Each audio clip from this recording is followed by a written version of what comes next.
Bonjour à tous, merci Stéphanie de me laisser la parole. Donc, c'est avec un grand plaisir que j'ouvre aujourd'hui ce colloque d'actualité jurisprudentielle. Pour ma part, je traiterai aujourd'hui des questions de la durée du travail.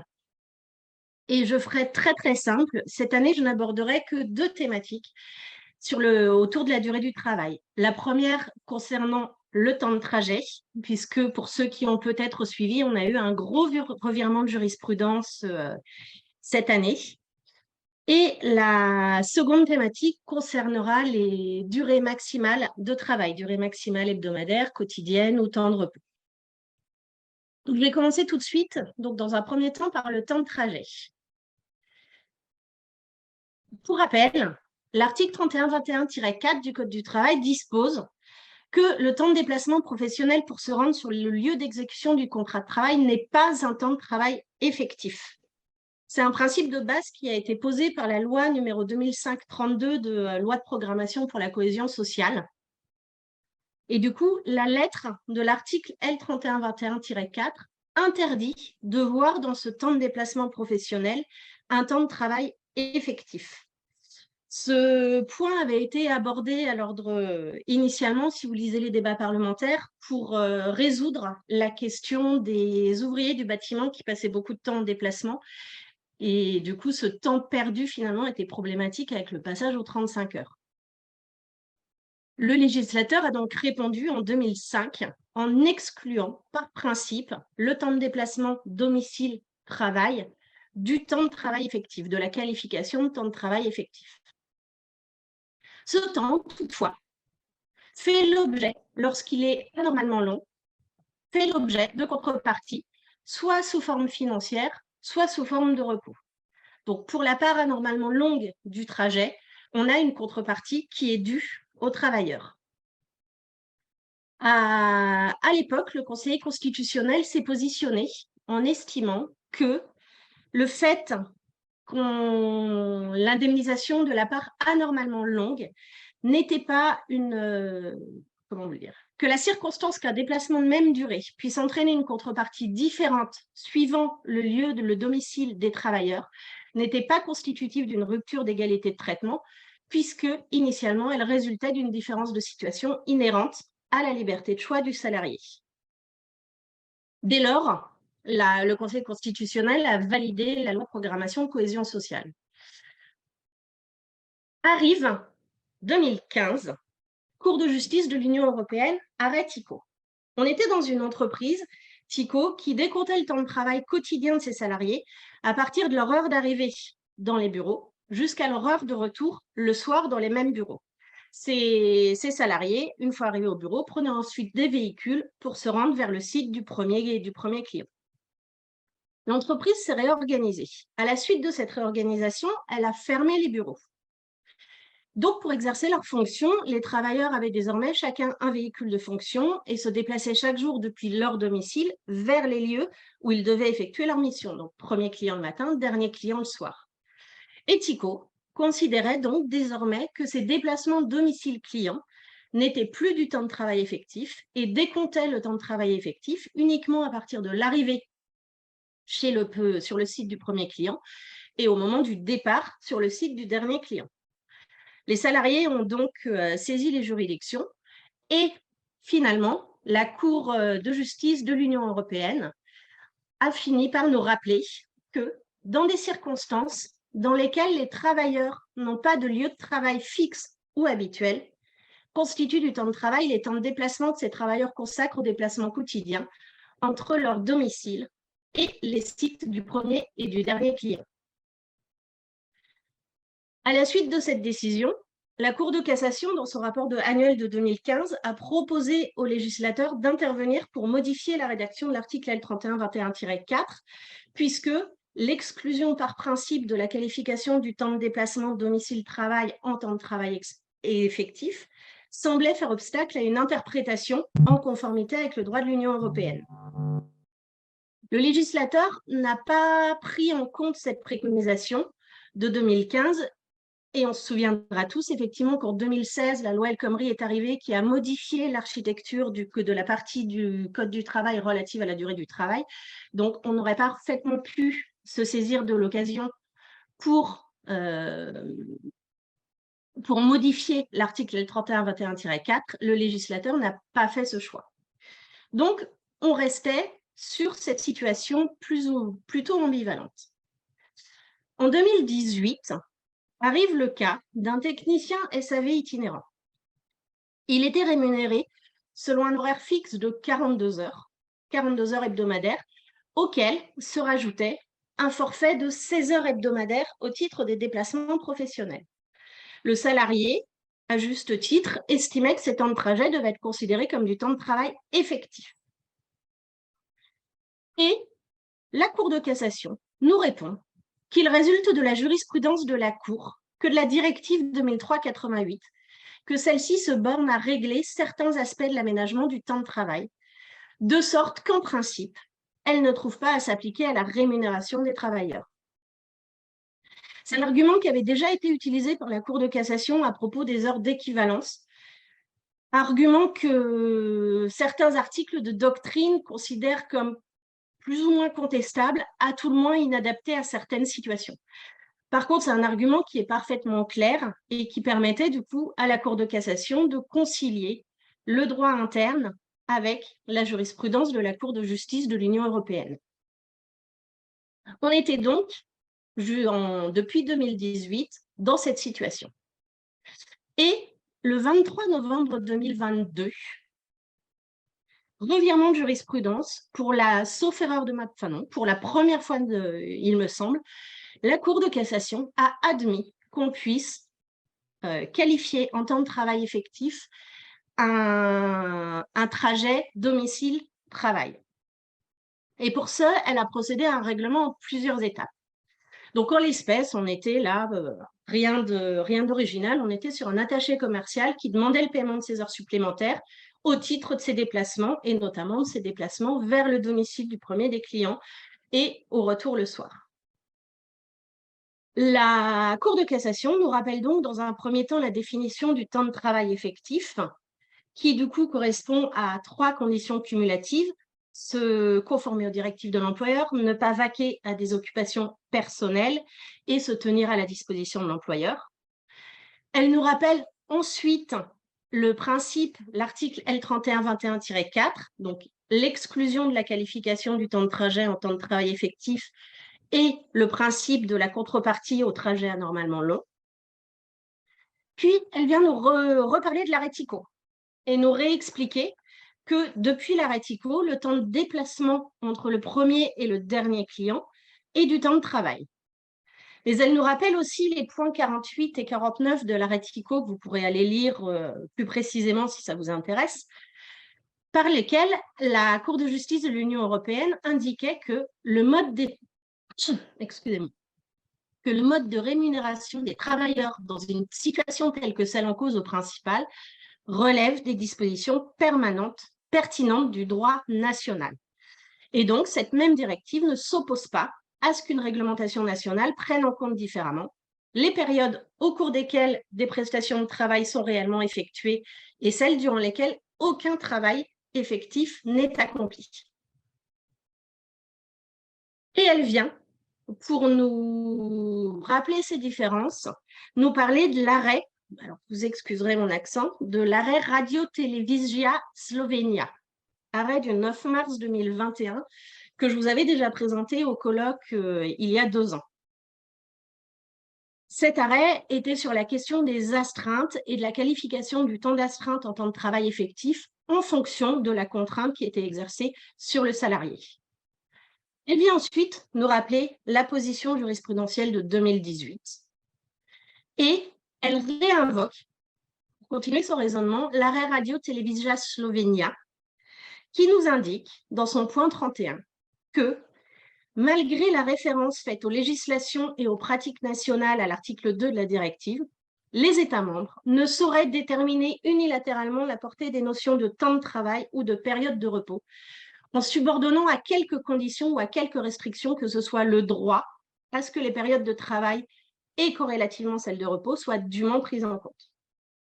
Toute autre interprétation tiendrait en échec l'effet utile de la directive et méconnaîtrait sa finalité.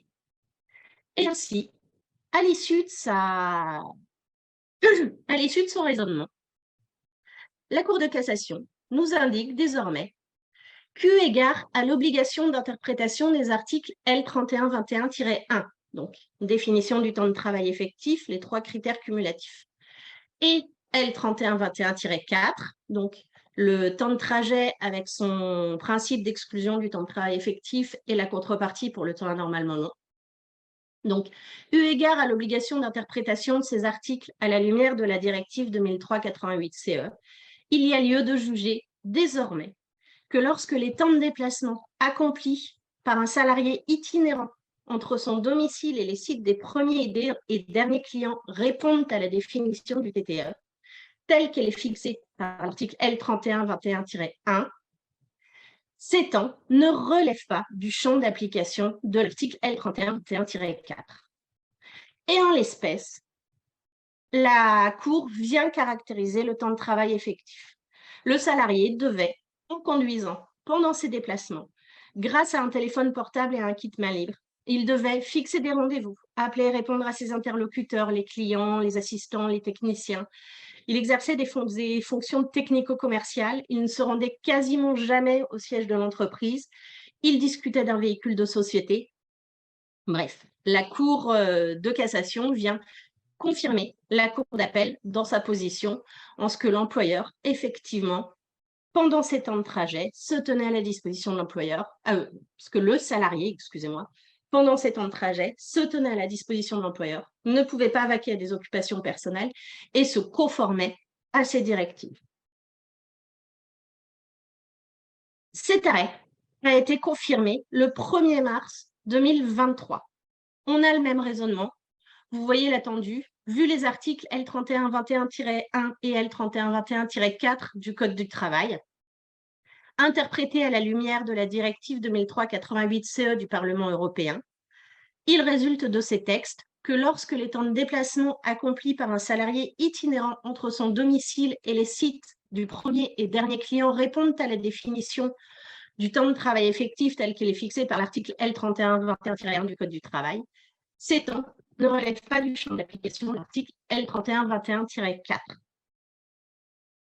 Certains auteurs, du coup, s'interrogent quand même sur ce revirement de jurisprudence en rappelant que soit, dès le début, l'existence de la règle spécifique empêchait de faire prévaloir la règle générale et qu'il aurait fallu modifier la loi, et donc ce, depuis l'arrêt TICO en 2015, soit l'interprétation conforme était envisageable dès l'origine, et donc il n'était pas nécessaire aujourd'hui de procéder à un revirement de jurisprudence. Le même auteur s'interroge également sur le fait qu'une telle jurisprudence, puisse être étendue et transposée au régime des heures d'équivalence, puisque notamment la posture de la Cour de cassation était la même sur les temps de trajet en 2018 et sur le régime des heures d'équivalence.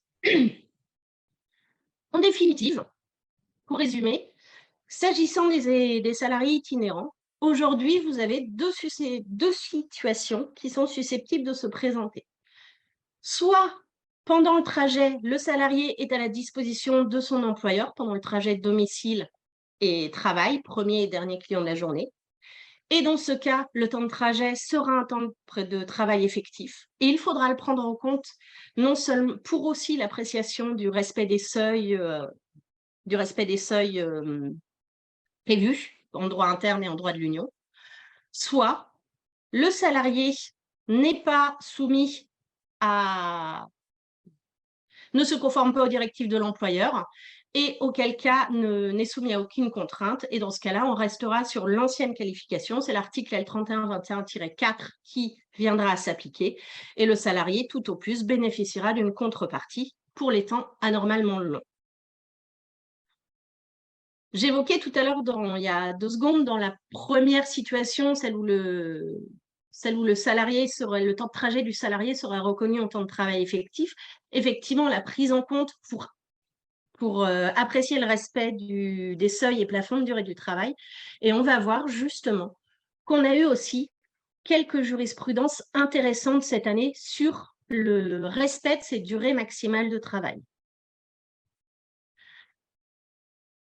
On avait le 17 février 2016, notamment, un arrêt qui nous rappelait que le défaut du respect quotidien de 11 heures cause nécessairement un préjudice aux salariés. Voilà, c'était un arrêt simple, 17 février 2016, le défaut du respect du repos quotidien de 11 heures cause nécessairement un préjudice aux salariés.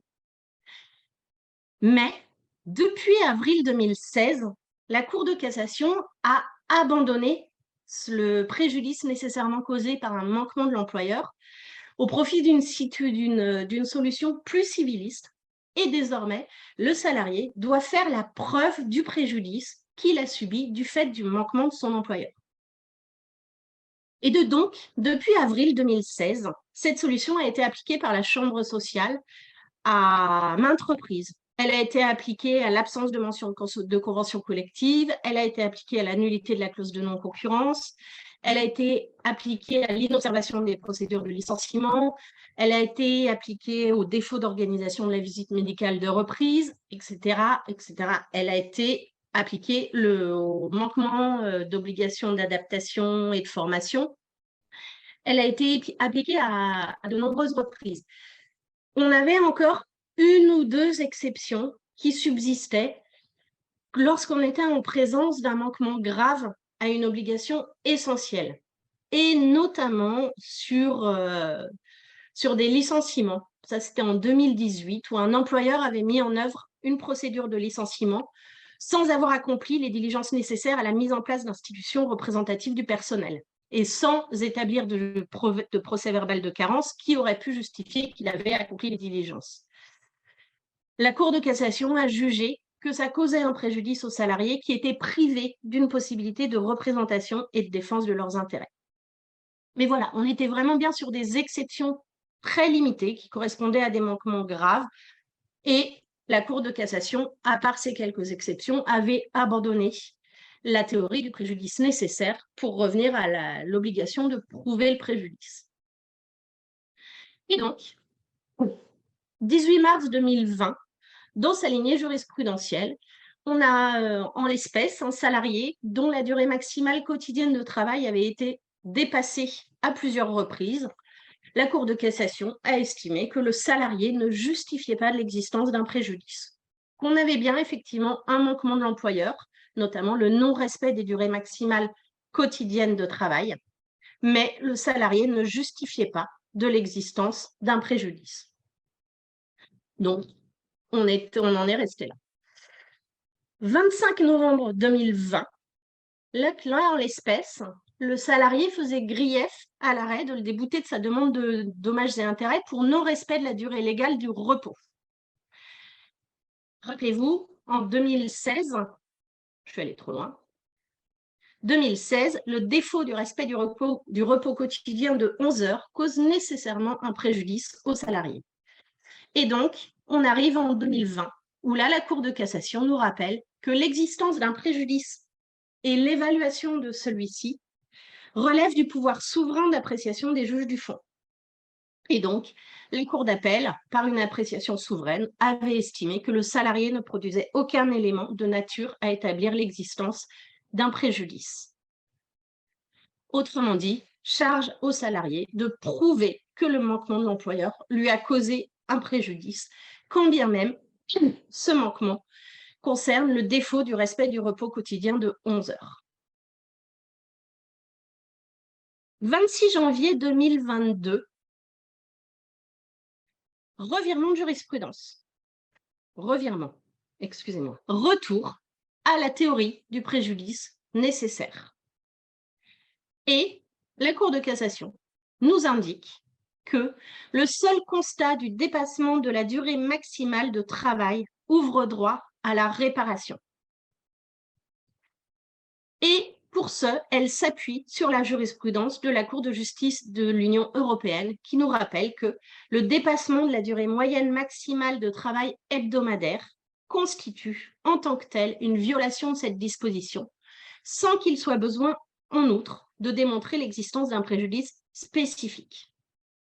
Et on a donc, depuis cet arrêt, des auteurs qui plaident pour un recours plus généralisé à la théorie du préjudice nécessaire.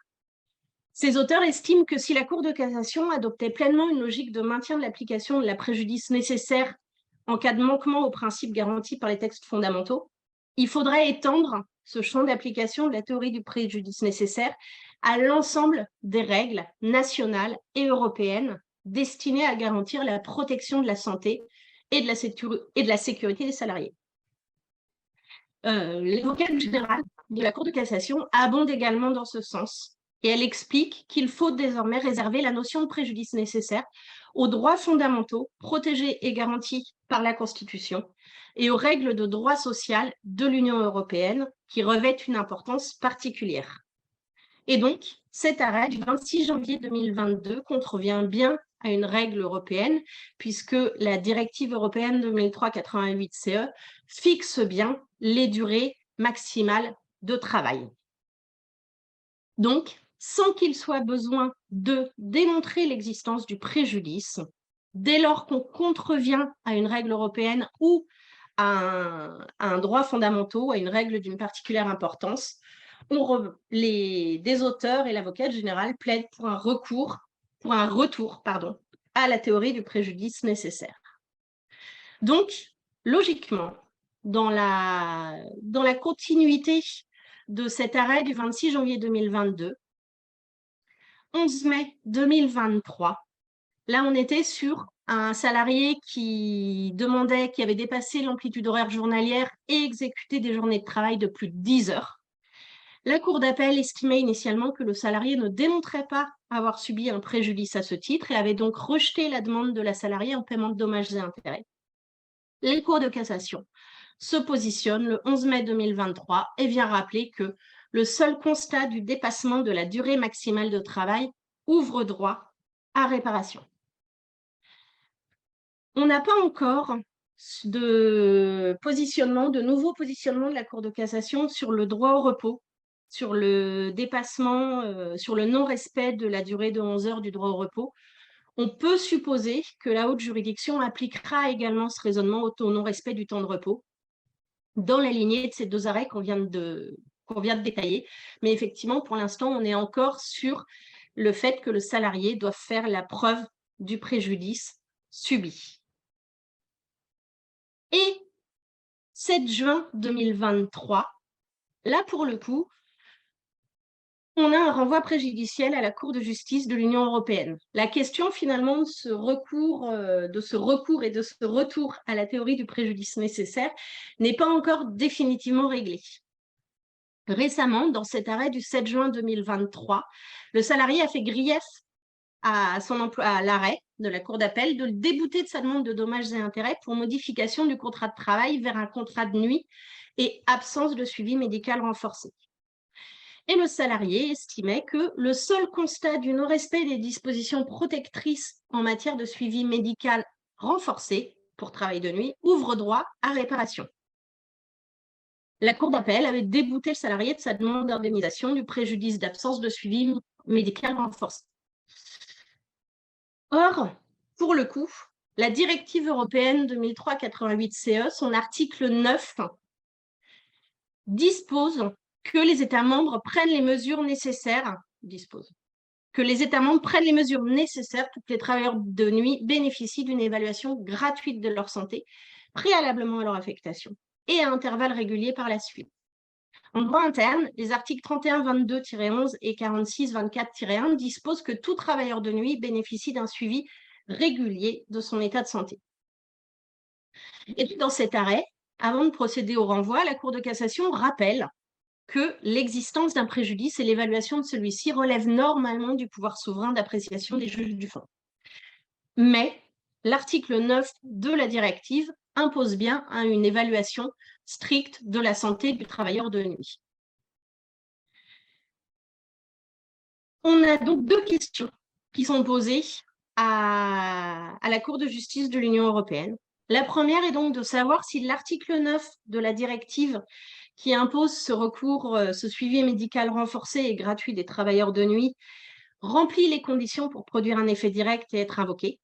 Et la seconde question, c'est est-ce qu'il doit être interprété dans le sens où le manquement, le non-respect de ces obligations de suivi médical renforcé causerait nécessairement un préjudice aux travailleurs?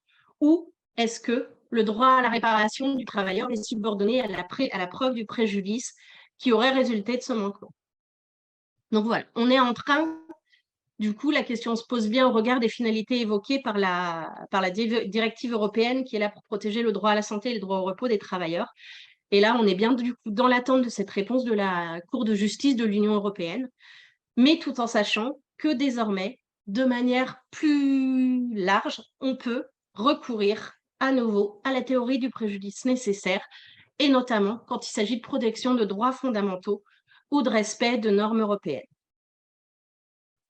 Voilà, je vous remercie beaucoup et je recède la parole à Stéphanie. Merci, Catel.